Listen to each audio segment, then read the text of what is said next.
fome e a sede da criança de uma só vez. Você que é mãe e está amamentando, não precisa complementar a dieta do bebê com chazinhos, água, leite industrializado. Com esses alimentos, seu filho pode ter diabetes, alergias e até ficar obeso. Depois dos 6 meses, papinhas de frutas e legumes serão muito bem-vindas e o leite materno deve continuar na dieta até os 2 anos de idade. Rede Nacional de Rádio, a maior rede de rádios do país.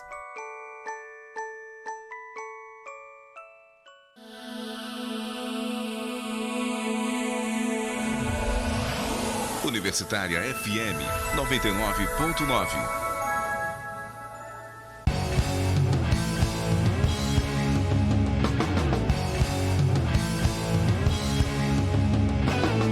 Programa Fora da Curva, jornalismo, crítica e diversidade.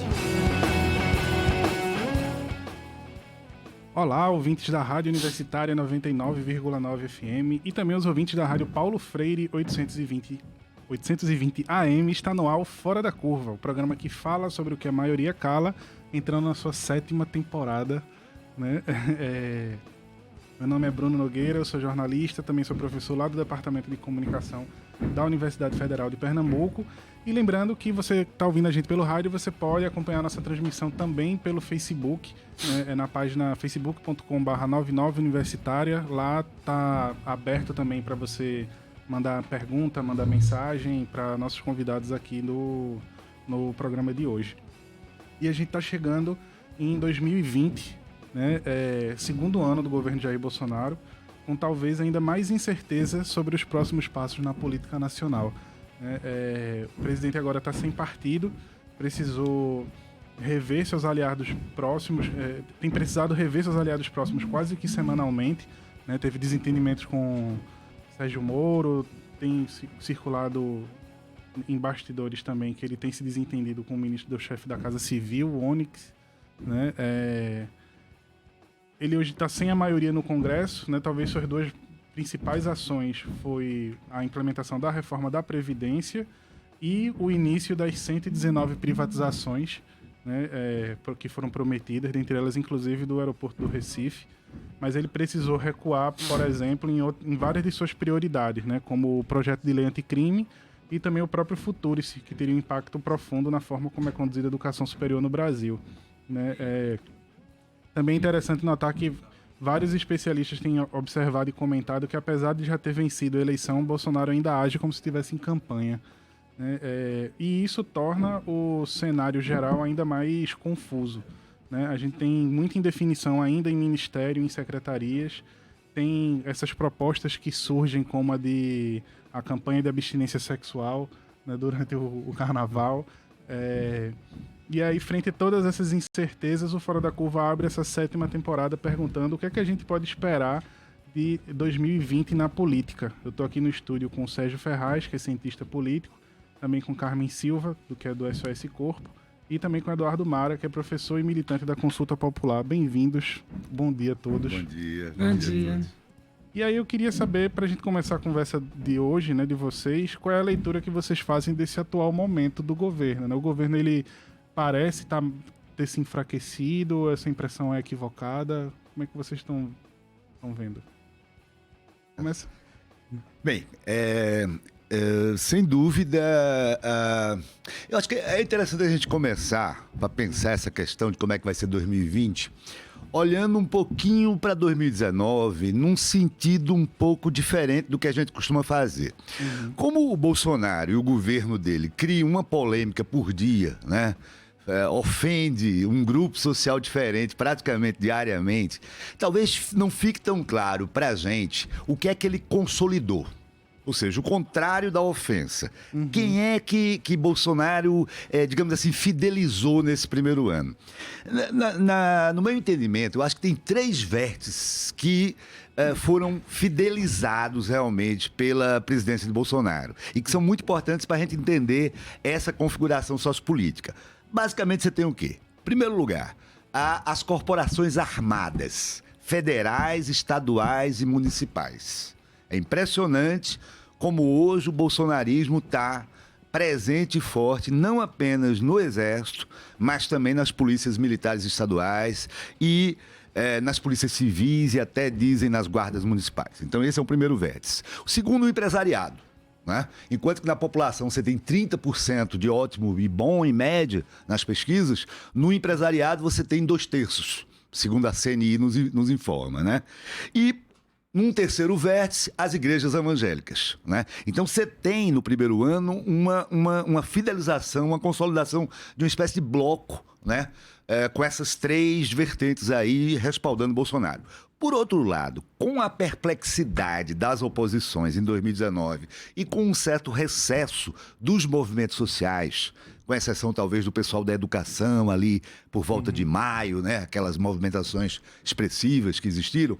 Com isso, o que é que sobrou para conter o governo Bolsonaro? O que é que a gente viu de contenção? Basicamente o Congresso e o Supremo Tribunal Federal. Então é muito importante esse ano, além das eleições municipais, além das próprias evoluções do cenário externo, além da própria economia, a gente prestar atenção, e eu acho que vai dar tempo de debater hoje aqui com vocês, sobre as mudanças no Supremo. A presidência do Supremo vai mudar, né?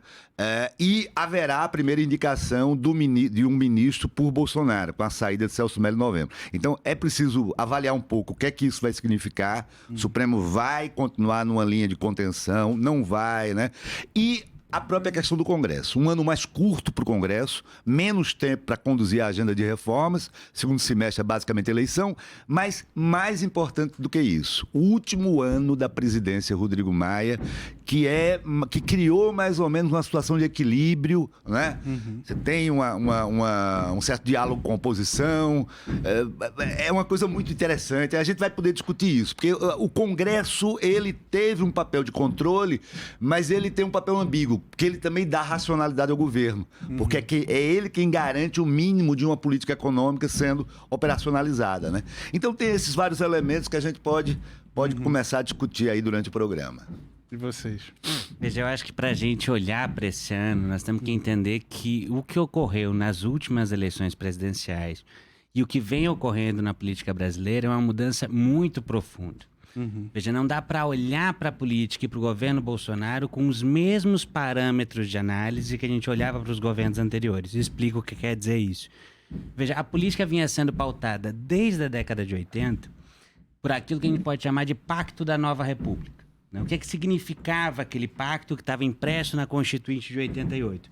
Significava que, de um lado, permaneciam algumas estruturas ainda herdadas da ditadura militar no interior, no âmago do sistema político, mas, de outro lado, havia um acordo de que a democracia liberal, ainda que limitada, regia o funcionamento da disputa.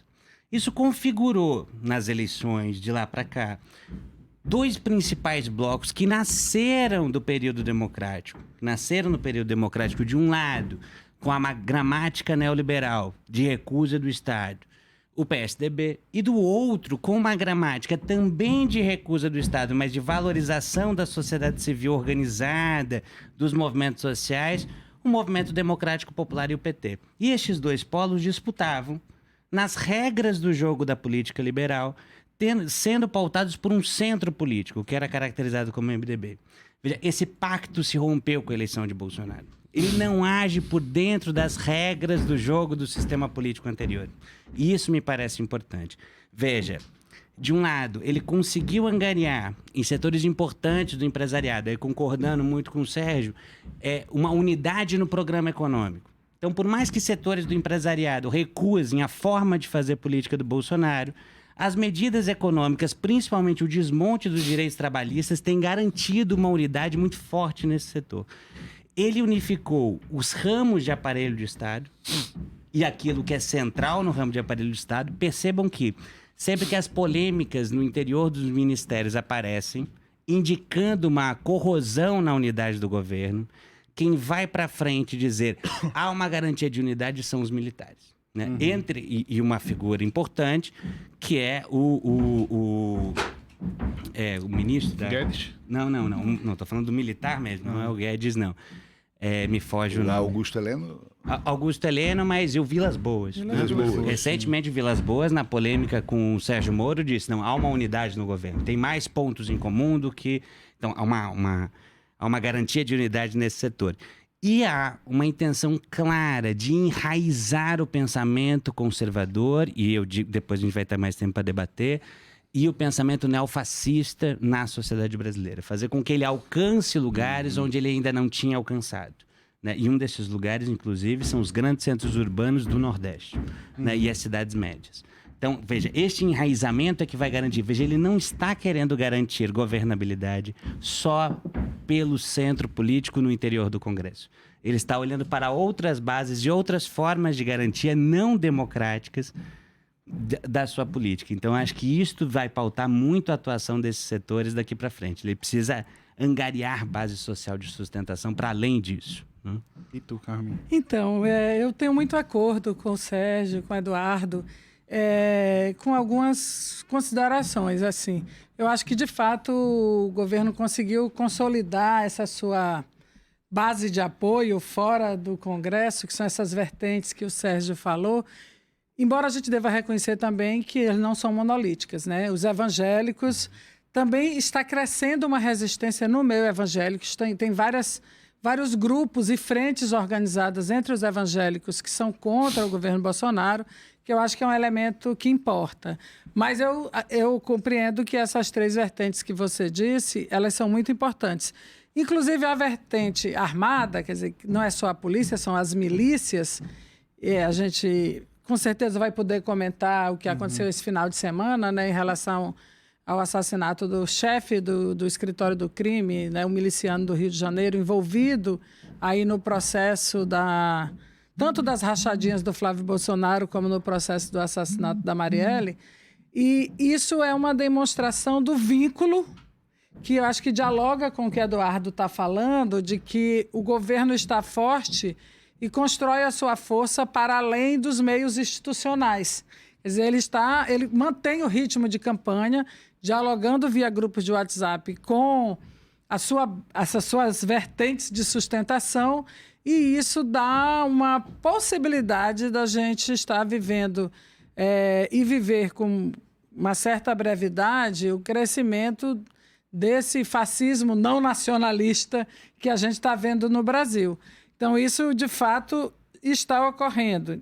Mesmo a gente vendo que, como falou o Sérgio, há pouca contenção que nós temos experienciado, né, na história recente do Brasil. Há esse governo, com todas as suas características assim, autoritárias, tem sido no Congresso e no Supremo. Todavia, isso diz respeito ao modo de fazer política do Bolsonaro, mas a contenção ela não vai para além disso. Quer dizer, não há uma contenção, pelo contrário, há um acordo em relação à política econômica. E isso eu acho que é um grande problema, porque, veja, o pacote Moro ele foi aprovado na sua grande maioria, e aí tem pequenas contenções, e de fato o Congresso operou nessas pequenas contenções. Mas já a Previdência foi aprovada como um todo. Quer dizer, a gente está vendo agora... a gente vai abrir uma legislatura, né, do Congresso Nacional com um monte de projetos de lei que vão mexer na forma de organização do Estado brasileiro, no orçamento e nos tributos. Então, esses projetos, para além daqueles que estão retirando direitos, que estão buscando criminalizar os protestos, tem um monte de projetos ali na abertura do Congresso que vão colocar para a gente, eu acho, muito mais riscos do que o que a gente está vivendo agora, infelizmente. Então, de fato, se desenhou uma infinidade de possibilidades aqui da gente dar o rumo da conversa. Eu queria voltar um pouco no que Sérgio pontuou, né, sobre essa mudança no Supremo. Né, o que você falou que é uma das coisas que a gente deve estar mais atento esse ano, o que pode acontecer. E aí, só para a gente explicar melhor para nosso ouvinte, né, essa mudança, o que é que a gente deve esperar dessa mudança? Né? O que é que essa mudança pode impactar a condução do ano na política? Eu vou falar um pouco sobre isso. O Supremo, ele basicamente hoje, com a gestão de Dias Toffoli, ele tem uma, digamos assim, uma certa hegemonia do que a gente chama da ala dos garantistas, né? Pessoal que tem críticas à Lava Jato, o pessoal que tem ultimamente feito uma leitura menos heterodoxa da Constituição, tem se preocupado um pouco em colocar limites para uma operação do Ministério Público, para um funcionamento, para além da Lava Jato, um funcionamento do Ministério Público, de próprios setores do Judiciário, da Polícia Federal, que são alheios ao Estado de Direito, à ideia de garantias, né? Às noções de imparcialidade, de devido processo legal, que devem comandar as relações do cidadão com aparatos do Judiciário, né? Então, a gente teve várias demonstrações disso, né?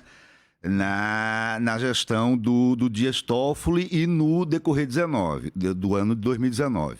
Isso não impediu, por outro lado, dos problemas estruturais do Supremo continuarem. Qual é o principal problema do Supremo, para a gente tentar ser mais sintético? É a falta de uma postura colegiada, né?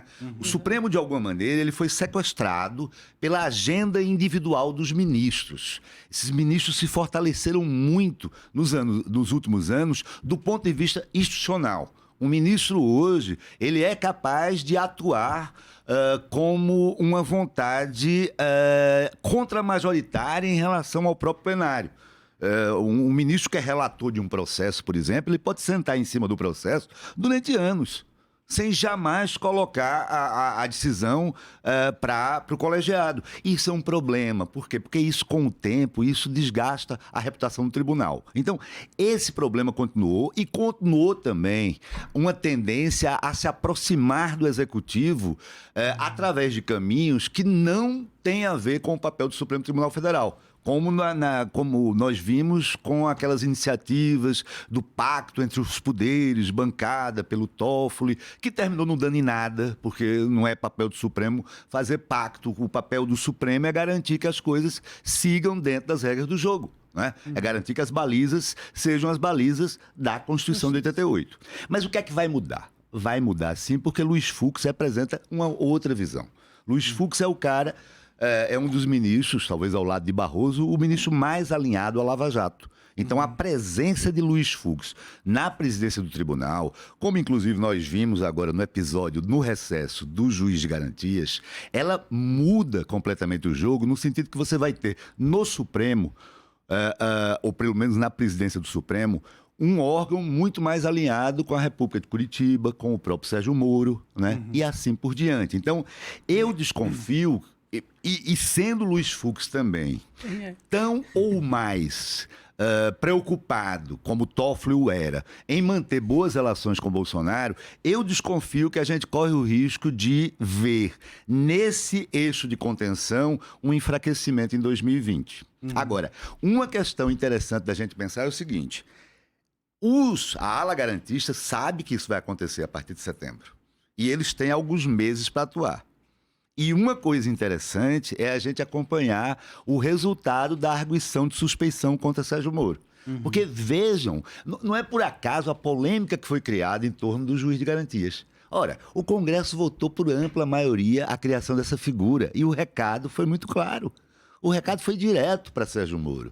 Entendeu? Foi uma crítica. É como se o Congresso tivesse se antecipado ao Supremo Tribunal Federal. O Congresso decretou, sim, a suspeição do juiz Sérgio Moro na sua atuação na Lava Jato ao aprovar a figura do juiz de garantias. E daí a revolta do próprio Sérgio Moro em relação a isso. E aí a posição de Bolsonaro, que é interessante, de, nesse momento, negar o apoio ao seu ministro, desgastá-lo um pouco mais, né? Mas aí apareceu quem? Apareceu o Luiz Fux no recesso, que... de uma forma, inclusive, que chamou a atenção, porque que há uma guerra de liminares no Supremo, que sempre houve uma guerra de cautelares, a gente sabe. Agora, um presidente do tribunal ser desautorizado imediatamente pelo vice, como a gente viu, a gente nunca tinha visto acontecer, né? Então, Por um lado, eu acho que 2020, com a sucessão do Supremo, a gente talvez tenha um Supremo mais alinhado com o lavajatismo e com o governo, o que é péssimo para os controles, né, desse governo autoritário. Mas, por outro, a gente deve esperar o que é que vai acontecer até lá. Porque eu tenho a impressão que vai haver aí uma ofensiva dessa ala garantista para tentar, pelo menos, desgastar a figura do Sérgio Moro, talvez voltando sua suspeição. Uma coisa também que eu queria trazer, né, que estava um pouco na tua fala, como o presidente ele está sem partido, né, e isso causa uma certa bagunça na estrutura política, né, a gente percebe que muito partido de centro e muito partido de direita vê uma oportunidade de conquistar, talvez, esse eleitor que está meio desorientado, né, Saiu a pesquisa no fim do ano, Bolsonaro perdeu acho que cerca de 20%, né, do seu apoio. Ele teve 50% de votos, está com 20 e poucos por cento de aprovação. E aí eu queria saber se vocês acham que é possível a gente ver essa postura mais liberal e mais conservadora sendo adotada por esses partidos que estão nessa margem agora, como o próprio DEM, como o próprio MDB, enfim. Vocês acham que eles podem começar a assumir uma postura ainda mais liberal, ainda mais conservadora, de olho nesse eleitorado? Veja, eu acho que primeiro sobre a aprovação. Veja, não é pouco uma aprovação que oscila em torno dos 30%. Veja, se nós imaginarmos o que foi o ano passado, veja, é inédito na nossa história um governo que tem operado um desmonte de destruição de direitos na velocidade que este operou.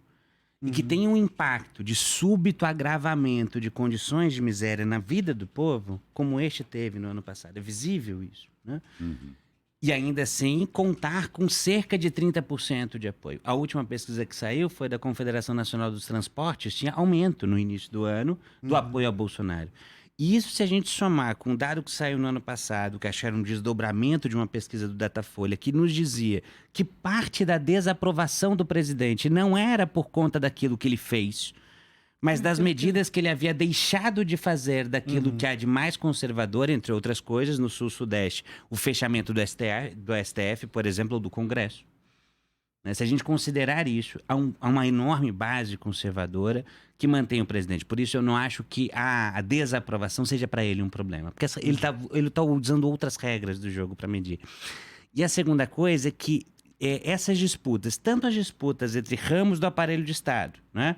O STF de um lado, o Ministério Público de outro, o Congresso de outro, quanto as defecções na base do governo Bolsonaro, elas não têm a ver, e concordando muito com o Carmen, com o programa político e econômico do governo.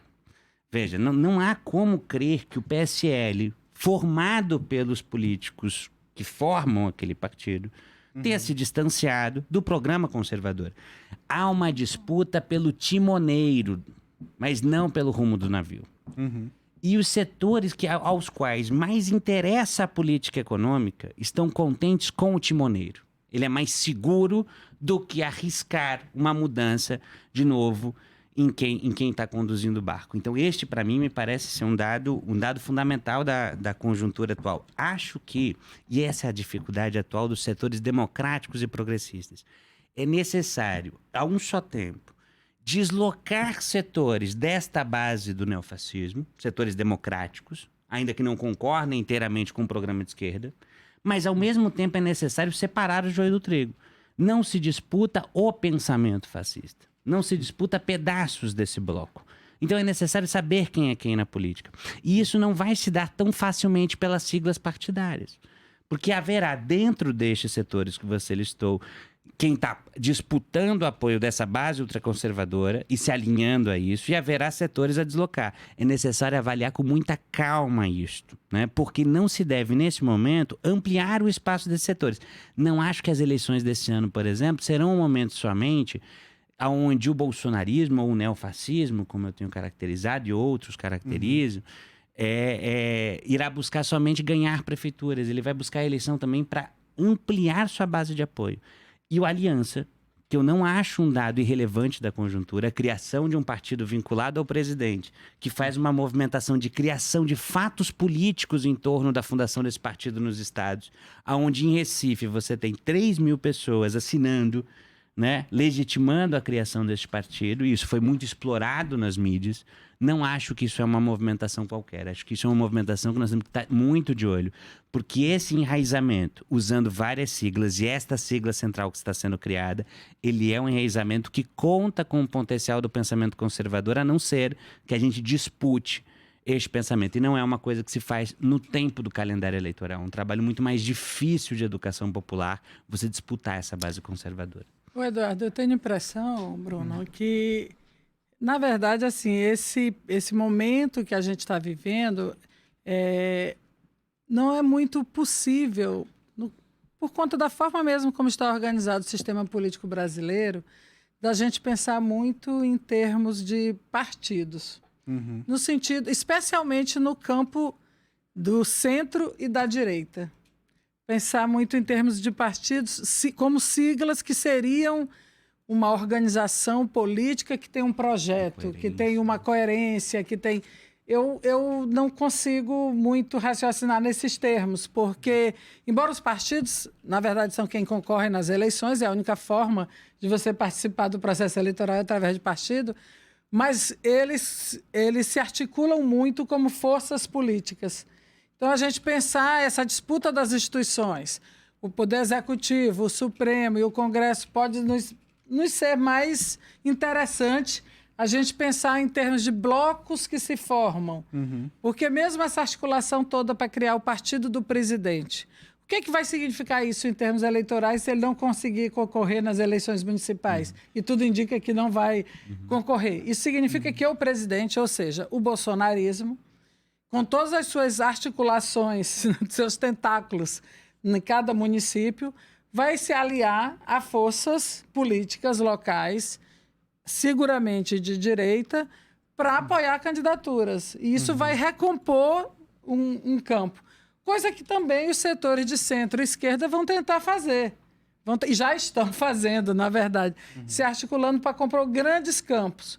Se os movimentos sociais conseguissem, ou os setores de esquerda conseguissem incidir esse ano para que as eleições tivessem um caráter plebiscitário, as eleições conseguissem colocar o debate nacional nos municípios, demonstrassem como a captura do fundo público do Estado brasileiro, ou seja, daquilo que a gente paga como imposto para gerar políticas públicas, políticas sociais, como isso está sendo capturado por essa extrema-direita, como isso faz parte dessa política econômica que está sendo vindo à tona com esse governo, se a gente conseguisse colocar isso na eleição municipal, mostrar como o Pacto Federativo vai ser quebrado já com essas medidas aí tributárias que o Guedes está pregando, se a gente conseguir demonstrar isso, a gente consegue gerar alguma alternativa de debate público sobre o bolsonarismo. Sem isso, assim, a diferença partidária, eu tenho a impressão que ela não está fazendo efeito na macropolítica, entendeu? Ela está fazendo efeito na correlação de forças que se cria ali no Congresso, nas articulações para fundo partidário, para quem vai receber mais dinheiro para aplicar na eleição, quem vai ter mais tempo de TV. Ela vai operar nesses meandros, obviamente, porque é a forma legal que existe no Brasil de participar de eleição.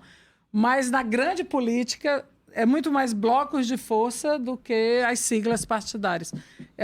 Veja como eu estou vendo, né? A gente vai entrar num rápido intervalo e daqui a pouco a gente está de volta com Fora da Curva. Fora da Curva, jornalismo analítico na Rádio Universitária, a nossa rádio pública. Universitária FM 40 anos. O futuro a gente faz com você. Eu gosto de brincar de detetive. Eu gosto de brincar de bola. Eu não gosto de brincar de esconde-esconde. O abuso sexual infantil é um assunto delicado no nosso país. seja pelo silêncio da vítima, que pode não entender o que está acontecendo, ou da família, que sente vergonha do abuso. Quebrar o silêncio é ajudar outras vítimas de abuso sexual infantil. As vítimas têm medo de falar o problema para alguém. Preste atenção. Alteração de humor, vergonha, agressividade, medo não são comportamentos normais. Fique ligado. Não se cale, denuncie. Disque 100. A sua denúncia é essencial para mudar essa realidade. Dia 18 de maio, Dia Nacional de Combate ao Abuso Sexual de Crianças e Adolescentes. Infâncias Protegidas. Quem é você na rede de proteção? Uma campanha do Observatório de Mídia e dos alunos de Rádio, TV e Internet da Universidade Federal de Pernambuco. Aqui na Universitária FM, sua viagem musical pelos anos 80 tem dia e hora marcada. Hello! Toda sexta, às 8 da noite, 80 por hora. Com Cássio Shoa e Natália Demerri. Aqui na Universitária FM. Curta a página da Universitária no Facebook e acompanhe todas as novidades da nossa programação. Participe das transmissões ao vivo, direto dos nossos estúdios.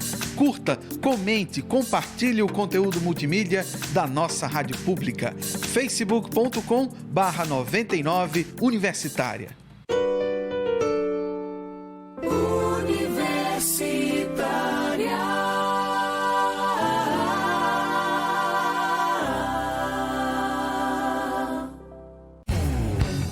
Programa Fora da Curva. Informação a serviço da maioria. Estamos de volta com o programa Fora da Curva aqui na Rádio Universitária 99.9 FM e também na Rádio Paulo Freire 820 AM. Hoje eu estou aqui com o Sérgio Ferraz, cientista político, com Carmen Silva do SOS Corpo e Eduardo Mara, que é professor e militante do... Me fugiu o nome agora. Consulta Popular. A gente está aqui numa conversa tentando entender o que a gente pode esperar desse ano de 2020. Né? E aí, uma coisa que a gente presenciou recentemente, né, pelas notícias, foram os 40 anos do Partido dos Trabalhadores, né, que eles fizeram exatamente o que você estava falando, né, um blocão. Né, e eles chamaram para conversar, para sentar junto e pensar estratégias. PCdoB, PSB, acho que até o PDT participou também. E aí eu queria saber, nesse contraponto da esquerda, vocês acham que vai se conseguir construir uma candidatura forte, uma candidatura consistente até a próxima eleição? Ou a esquerda ainda está muito desfragmentada? Veja, o que é que dificulta que a esquerda hoje possa dialogar num terreno comum, não só entre si, os vários partidos, mas com o centro e até com a direita democrática? A meu ver, o que dificulta é a política econômica que está sendo implementada. Na minha opinião, parte da direita e parte do centro já compreendeu que Bolsonaro não quer jogar dentro da regra democrática e que Bolsonaro é autofágico. Gente, esse dado é muito importante para a gente compreender a lógica do próprio político do centro e da direita. Qual é o incentivo que um político de centro ou de direita que quer jogar no médio prazo, que tem suas estratégias de médio e longo prazo, qual é o incentivo dele se aproximar de Bolsonaro? A meu ver, nenhum. Porque ao explodir o PSL, Bolsonaro provou, e aí eu concordo com o pessoal, a explosão do PSL não tem nada a ver com ideologia, com política econômica, é uma simples briga pelo poder. Quem controla o dinheiro e quem controla a indicação das candidaturas. E Bolsonaro mostrou naquela oportunidade que ele só se sente à vontade quando a primeira, a segunda, a terceira e a última palavra são dele. Ele não dialoga, ele não há conversa no bolsonarismo, a não ser a conversa do chefe.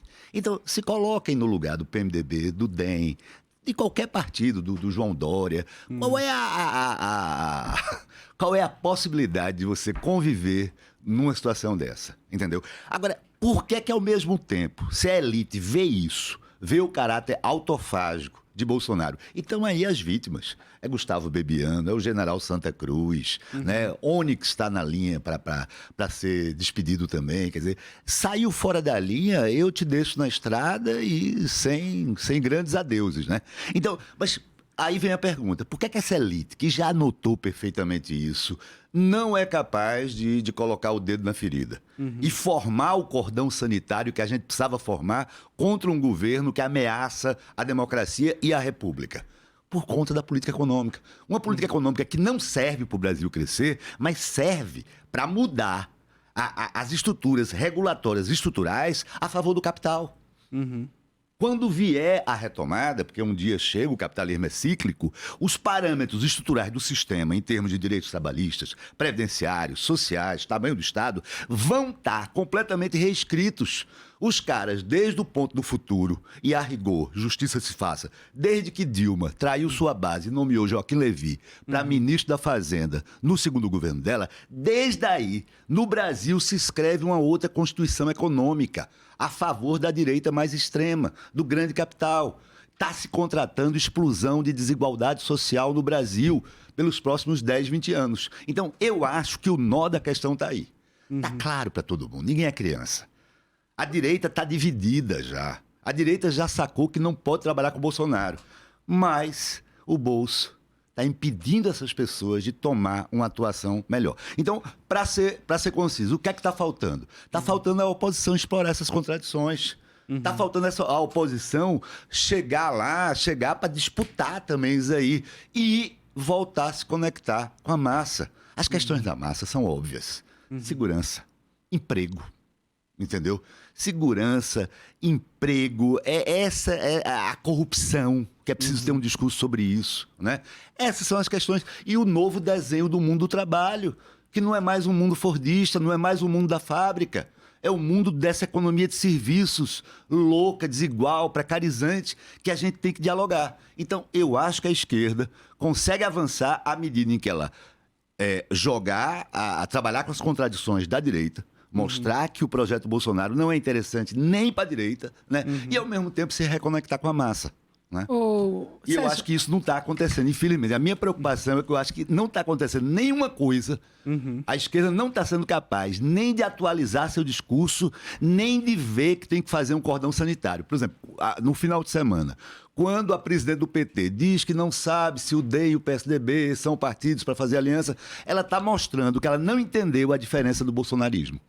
Que o DEM e o PSDB podem ser de direita, podem ser neoliberais, não têm o mesmo projeto que a gente, mas eles não estão querendo dar golpe de Estado. Eles não estão querendo matar as pessoas. Eles não estão querendo destruir a democracia brasileira. E tem um cara no Palácio do Planalto que está querendo. Ô Sérgio, deixa eu conversar um pouquinho contigo sobre essa questão da política econômica. Porque eu concordo que, de fato, a elite não tirou o Bolsonaro. A parte da elite que está descontente com o bolsonarismo, porque nem toda ela está, não tirou por conta da política econômica. Ou seja, o bolsonarismo no governo tem sido capaz de garantir a política econômica que interessa à elite. Ou seja, está reduzindo o valor da mão de obra, retirando todos os direitos. Se a gente tiver agora um concurso para escravo, a gente vai ter fila, porque as pessoas estão querendo comer, as pessoas estão querendo sobreviver, né? Se manter vivas. Então, reduzir o valor da mão de obra interessa para a elite que quer gastar menos para ter mais lucro. Outra coisa, o governo está liberando tudo enquanto é recurso natural. Não se importa com a predação completa da Amazônia, está liberando os minérios, já liberou terra de fronteira, libera agrotóxico aí, que já vem de longa data, né? Mas ampliou.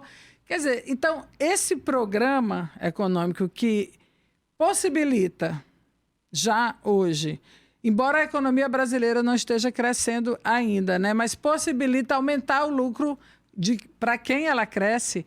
E esse programa permite também uma articulação maior da elite brasileira com o cenário internacional. Quer dizer, as grandes corporações mundiais que estão se apropriando do subsolo brasileiro, do petróleo, dos minérios e tal, que estão jogando para cá os seus agrotóxicos, os seus insumos químicos para a agricultura, essas grandes corporações também operam na política brasileira, né? Quer dizer, essa elite, se ela estivesse perdendo, Bolsonaro poderia ser um anjo batendo asas e elas já teriam tirado o Bolsonaro. Mas elas estão ganhando.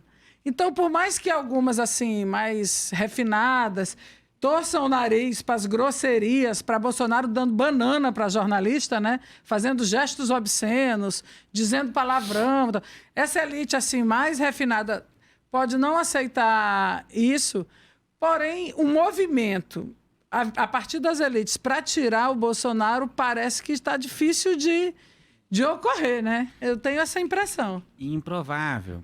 Por que eu acho que é improvável? É provável deslocamento de parte desses setores. Nisso eu concordo contigo. A ideia de uma frente ampla, antifascista mesmo, que inclua setores liberais. O Brasil tem essa curiosidade de existir liberais de esquerda, né? Porque um liberal convicto dificilmente concorda com o que é a classe dominante brasileira. Mas qual que é o problema? O conjunto de medidas, e não só o conjunto de medidas, o ritmo que é exigido pelo capital financeiro internacional em aplicar essas medidas, como foi no ano passado, não convive nem com os valores republicanos nem democráticos. Por isso que eu falo, ele não convive com aquele pacto de... Não é possível. Então, veja, há uma interdependência entre aquilo que é o governo Bolsonaro na economia e na política. É necessário que ele se construa por fora das instituições. A situação dos partidos de direita tradicional é bastante dramática, de fato. Porque o DEM e o PSDB vão perdendo espaço. Não tem mais espaço para aquela direita comportada dentro dos limites da democracia liberal, ainda que a contragosto, no caso de alguns setores. Mesmo mas que se centro... acostumaram com isso. O centro, o MDB, não tem espaço para isso nessa lógica. Mas, ao mesmo tempo, a aplicação e o ritmo das medidas que agradam a base desses setores, né, que é o grande capital, e também parte do empresariado nacional, como tu disse, exige uma outra forma de lidar com a política, que é uma forma conservadora de contestar as instituições democráticas, contestar as regras do jogo, contestar a ideia de que a opinião pública faça diferença ou de que o Congresso tenha que ser respeitado no meio disso. Me parece que este é a aposta mais perigosa que parte da classe dominante brasileira está fazendo, ainda que corte na carne, perdendo nesses setores. Portanto, eu acho que é importante, né, deslocar setores deste processo, quer dizer, acho que se tiver numa aliança conduzida pelos setores progressistas, né, setores como o DEM e o PSDB não vão até o fundo da contradição com o Bolsonaro. Então é necessário que isso seja dirigido por um setor. E uma última coisa que eu acho que é importante, vou deixar para falar mais disso depois, mas só queria sinalizar. Os partidos, né, e as organizações eleitorais da esquerda brasileira, a esquerda brasileira é muito ampla, né? Ela compreende um conjunto de movimentos sociais, de organizações bastante amplas. Mas os partidos eleitorais, acho que ainda não perceberam o tamanho da mudança nas regras do jogo. Então, o cálculo mesmo à esquerda do espectro político tem sido o tempo de TV, a forma das alianças, fundo partidário, uma centralidade na autoconstrução de cada um destes setores que é muito estranha diante do tamanho da polarização que nós temos pela frente. Então há também algo do lado de cá, onde me citou, que precisa ser discutido e superado. Não é, como o Lula tem respondido muitas vezes, uma autocrítica ou meia-culpa do PT. Não se trata disso. Mas se trata de um balanço da tática e das mudanças que são operadas para atuar de forma mais conjunta. Porque a direita está contando com a nossa fragmentação para se unificar em torno deste programa mais neofascista. Eles contam com isso nas eleições. E não dar espaço para esse setor, unificando o máximo dos setores progressistas e democráticos, é muito central em qualquer aliança. E acho que isso ainda é um desafio para as esquerdas. Quer complementar? Se der tempo, eu queria só fazer um rápido comentário sobre o que vocês, Eduardo e Carmen, falaram. É o seguinte, veja só. Eu acho que tanto no plano da política econômica interna, como no plano da inserção internacional, o que a gente está vendo não é o melhor negócio, inclusive para os setores dominantes, no médio prazo. A questão é que você tem uma espécie de... É como se o sujeito estivesse drogado e só conseguisse pensar no curtíssimo prazo. Porque, veja só, pensa comigo. Se o empresário reduz o salário dos empregados dele, beleza, aumenta a margem de lucratividade dele, ele continua vendendo. Mas se todos os empresários reduzem a margem de lucratividade dos seus empregados, que é o que a gente está vendo acontecer, todos perdem no médio prazo, na inclusive teoria eles econômica próprios. tradicional funciona assim, mas nesse não é momento na teoria do capitalismo... econômica tradicional, não. Isso é a lógica, é no mundo todo. Não há uma sociedade que possa funcionar em termos de economia de mercado com o mínimo de civilização se você precariza tudo o tempo todo. Não é o que acontece. O mínimo de civilização é a questão. Mas não é o que acontece não é o que acontece fora, no capitalismo que dá certo. Porque não existe só um capitalismo. E outra coisa, do ponto de vista da inserção internacional, qual é a inserção inteligente que a gente vê? A das cadeias globais de valor que agregam ciência e tecnologia, que agregam inovação, que agregam uma transformação estrutural, com um trabalhador extremamente bem educado, produtivo, com produção de ciência e tecnologia, produção de conhecimento. Essa é a inserção que interessa. Mas essa não é a inserção que nós estamos fazendo, porque nós estamos desindustrializando o país, nós estamos reprimarizando o país. Só que o que eu quero dizer é que a bola também tem que vir para os intelectuais, para a centro-esquerda, para os economistas, para a universidade, para o próprio empresariado progressista. Qual é a proposta alternativa que está se colocando realmente com força para disputar esse campo? Quando eu falo de disputar o campo, passa pela batalha das ideias. Qual é o projeto de inserção inteligente, civilizatória que a esquerda tem proposto? Qual é a alternativa de política econômica clara que nós temos, além de princípios humanistas? Mas a questão mesmo do desenho. É isso que eu estou cobrando, que precisa acontecer, porque é por aí que a gente pode disputar. O caminho do Paulo Guedes é um caminho extremo, está longe de ser o único. Não, com certeza. Eu acho assim que essa cobrança é super necessária. A gente precisa se cobrar os outros, né, do centro-esquerda, e cobrar a si mesmo, né? Eu acho que essa cobrança é super importante. O que eu acho é que o momento que a gente está vendo do capitalismo no mundo não é exatamente um momento que a gente possa pensar que mercado de consumo vai ser o objetivo. Eu acho que a gente está vivendo um momento em que as megacorporações estão ditando a forma de organização, inclusive das políticas econômicas dos Estados nacionais, e estão descartando pessoas. Estão descartando uma grande parte do que antes era chamado um exército de reserva, quem poderia entrar no mercado de trabalho, e que o mercado de trabalho está uma coisa completamente desestruturada e não vai ter mais. Não vai ter, pelo menos nesses moldes, desse momento do capitalismo, essa possibilidade de que os empresários vão ter que pagar salários com direitos porque essas pessoas vão consumir. Eles estão descartando pessoas que não podem consumir. Quer dizer, o que coisa que eu digo, cara, só me permita, isso depende para onde você olha. Você está olhando para os Estados Unidos, para o Reino Unido. A Ásia não é assim. A Escandinávia não é assim. A Europa do Leste não é assim. Claro. A própria Alemanha não é assim. Não, há vários capitalismos. Há vários capitalismos. É verdade. Agora, qual será o que vai acontecer aqui? É isso assim, para onde escolhendo o pior possível. Pois é, está sendo escolhido o pior possível. Aí nós concordamos. Só que isso está ocorrendo, né? Antes que o programa se mude de tema para a economia, para o mundo do trabalho, que é uma coisa que a gente deve discutir sempre, claro, né? Eu queria voltar a conversa da gente aqui para pensar o plano local, né? Tudo isso que a gente tem conversado, reestruturações de direita, de esquerda, enfim. Como é que vocês acham que isso tudo vai impactar essa eleição para prefeito que acontece esse ano? Oh, coisa boa. Acho que a primeira é dialogar com os setores democráticos e progressistas para reconhecerem o impacto que isso já tem. Né? Veja, essas eleições, elas, embora para o bolsonarismo, para os setores neofascistas, é fundamental não nacionalizar o debate. Eles querem passar despercebidos nessa eleição, crescer por dentro, crescer em aliança, inclusive com setores de centro, se possível, para ocupar espaços na institucionalidade. Eles querem crescer, porque o objetivo deles é o que eles poderão ou não fazer em 2022. Nota de rodapé. O que poderão ou não fazer por dentro ou por fora do jogo democrático. Isso. É importante dizer isso. Porque calcular a política agora, como nós calculávamos antes, nós temos uma eleição municipal, vamos ganhar prefeituras, porque nós teremos uma disputa regular do governo presidencial daqui a 2 anos. Não é assim que o inimigo está jogando. O inimigo da democracia não joga assim. O Bolsonaro não joga desta forma. Então, neste momento, não nacionalizar o debate local, para eles é melhor. Para nós, para os setores democráticos, é muito importante nacionalizar. Separar o joio do trigo, separar quem é que defende a democracia ou não. Portanto, as alianças têm que ter este critério. Este não tem sido, em geral, o critério que aparece nos debates, inclusive, às vezes, localmente aqui. Embora algumas forças já estejam se deslocando assim, mas é importante olhar para isso. O debate das eleições municipais não vai mais ser, porque não cola na mente do povo, como foi há 4 anos atrás no Recife, entre o que foi as prefeituras anteriores e quem é o verdadeiro herdeiro daquilo que deu certo ou deu errado.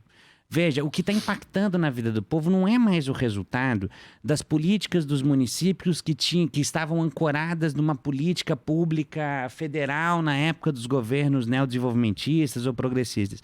O debate agora é o impacto gigantesco dessas políticas econômicas na vida do povo. Isso que Carmen estava sinalizando, que é o desemprego, que é a fome, que é o crescimento absurdo. Isso a gente vê todos os dias nas ruas do Recife, nos ônibus, em todos os lugares do mercado informal, o grau de violência da população em situação de rua, da fome. Quer dizer, como é que eu falo sobre estes temas numa eleição municipal onde os governos municipais sozinhos não têm condição de resolver? Veja, é necessário nacionalizar isso. Que forças são essas? Veja, e isso nos abre campo, isso é muito fundamental para algo que não termina nas eleições, que é o diálogo dos movimentos sociais, dos setores de esquerda, nas periferias da cidade, com o povo, tete a tete, olhos nos olhos, porque a nossa tarefa, né, de crescer força social da democracia e dos setores progressistas não vai acabar na eleição, e ela é a mais fundamental. É para ela que nós temos que dirigir o máximo de nossas forças. Porque sem isso, nós podemos convocar muito ato público, contar com um elemento espontâneo que não virá nos nossos atos, a não ser que a gente enraize as nossas organizações novamente. Nos falta, termino com esta ideia, nos falta pensar de novo um partido de massas da esquerda brasileira. Veja, o PT é um partido foi um partido de massas durante muito tempo, mas o nível de enraizamento da esquerda hoje, onde o povo vive e trabalha, é muito baixo. Se nós não enraizarmos o pensamento democrático, é muito difícil fazer frente ao crescimento desse pensamento neofascista. Então nós temos que aproveitar as eleições municipais para garantir as prefeituras alinhadas à democracia, mas ao mesmo tempo para garantir um diálogo amplo com o povo a respeito do que está acontecendo no Brasil. E eu não sei se nós vamos ter outra oportunidade de debater política como essa antes disso. Então nós temos que aproveitar ao máximo esse tempo para nacionalizar esse debate. Eu concordo plenamente com o Eduardo. Você bem curto e você assim, um pouco mais prático até. Eu acho o seguinte, olha, o importante para mim, o fundamental, e concordando, acho que o Eduardo fez uma análise que pega realmente quase tudo. Pernambuco tem sido poupado do que o Sudeste, o Sul e o Centro-Oeste não têm.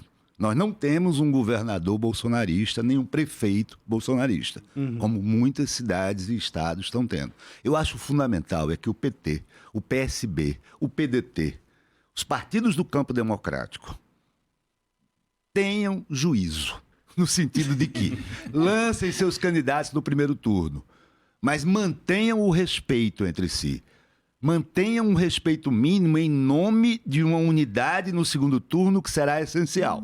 Porque vai haver sim, já está em gestação inclusive, montagens de personagens para encarar o bolsonarismo. E de mais de um a depender do jogo das forças. Isso, já estão montando mais de um ali, já tem banco de reserva, né, regra 3, projeto alternativo. Então, o que eu espero é isso. É que haja a responsabilidade por parte dos diversos partidos do campo democrático, né, para que saibam competir, mas competir no respeito, porque o inimigo é outro. Eu estou super de acordo com essa análise. Eu acho que a nossa grande tarefa nesse momento, de fato, é tentar fazer com que as eleições tenham um debate nacional. Que todo mundo entenda quem está desempregado, quem está passando fome, quem está indo para a economia informal dos ambulantes, que é uma forma de resistir, de não ir para outra economia informal, que é a do tráfico. As pessoas que estão chegando na saúde doentes e sem conseguir ser atendidas, que todo mundo entenda que isso não se resolve no âmbito de um município. E que é importante fazer essa relação entre a eleição municipal e os rumos do país. Se a gente conseguir estabelecer esse debate, eu acho que esse debate ele dá o tom dessa unidade de segundo turno que o Sérgio falava. Porque aí não vai ficar uma disputa no campo da esquerda e mesmo da centro-esquerda, né? Podendo ter uma disputa no primeiro turno para colocar no debate projetos, de fato, de mudanças do rumo dessa prosa que a gente tá tendo que engolir, mas que indiquem a possibilidade de uma unidade no segundo turno. Porque no âmbito federal, a gente vai precisar costurar um campo de aliança muito amplo para enfrentar esse fascismo que está cada vez mais se consolidando. Todavia, a gente precisa de uma esquerda que dialogue para além dos seus próprios interesses corporativos. Cada partido pense um pouco mais amplo e articule, tenha a capacidade de ver que os movimentos sociais que estão muito mais próximos das demandas da população, que estão muito mais próximos da juventude, que estão das pessoas negras, da periferia, consiga falar com esses movimentos de um diálogo de iguais. E um diálogo de iguais políticos pela transformação desse Estado. E não apenas tentando impor suas candidaturas de modo política. Porque isso não vai levar a uma mudança.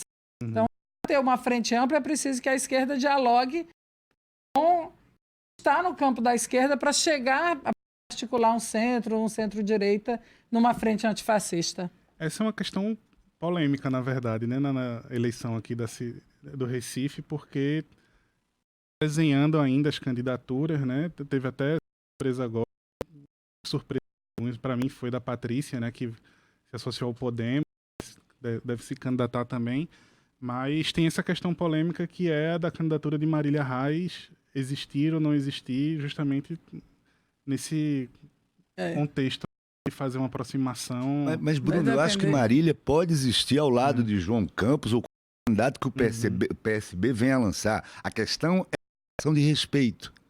Se sai Marília, se o PSB lança outro candidato, eu acho que o fundamental é que se respeitem. Porque no segundo turno vão precisar estar juntos, porque a gente pode enfrentar uma ameaça muito pior. Eu estou fazendo o papel aqui daquele chato que fica mostrando os perigos, mas eu quero lembrar para vocês, por exemplo, saindo um pouquinho rapidamente, vocês já pensaram em ter um presidente da Câmara dos Deputados do ano que vem ligado a cedo? Isso não está no radar. Marcos Pereira foi ministro de vocês, presidente Dilma. É o segundo ou terceiro homem da Igreja Universal. É um dos cotados na sucessão de Maia, entendeu? Então, é esse tipo de coisa. Imagina, se a gente já tem um enfraquecimento do Supremo, né? Você tem um presidente com esse tipo de ligação, presidente da Câmara dos Deputados, né? Então, eu sempre estou chamando a atenção para o risco de que a coisa pode piorar muito. Então, voltando para cá, eu não vejo problema. Eu acho que Marília, inclusive, é legítimo. Diante dos adiamentos, diante de quantas vezes o PT abriu mão, é legítimo demais. Agora, o PSB provavelmente também vai lançar. Então, a questão é uma convivência civilizada. Eu acho que isso é possível. Para além de brigas familiares, o que está em jogo é algo muito maior, né? Veja, com certeza o PSOL também vai lançar candidaturas e isso vai dar um tom no debate. Na verdade, a candidatura de Marília, o que depende é a tática do PT eleitoral. Se o PT vai querer manter o status de grande partido que tem, lançar a candidatura na maioria das capitais e com isso tentar fazer bonito na eleição, claro, visando 2022, que é o objetivo que o PT tem desenhado. O PT não tem feito um debate público que enfrente o que a gente está colocando como o caráter neofascista do governo Bolsonaro. O PT tem feito um debate de eleições e vamos resolver em 2022. Perfeito. Então, dessa tática, seria mais interessante para o PT lançar candidaturas no máximo de capitais, no máximo de cidades do Brasil, especialmente nas capitais, para tentar manter o seu eleitorado fidelizado, fazer o debate propositivo de programa de governo e tal. Isso seria uma tática interessante, dentro do que tem sido, que eles têm apresentado como perspectiva, né? Se isso não vingar para Recife, vai deixar muita gente do PT numa saia justa danada. Porque até 2 anos atrás, o PT estava em oposição agora está todo no governo, né? Ao governo do PSB, e tinha um bloco grande dentro do PT, que inclusive propôs a candidatura de Marília Reis, que depois foi impedida por intervenção da posição nacional, né?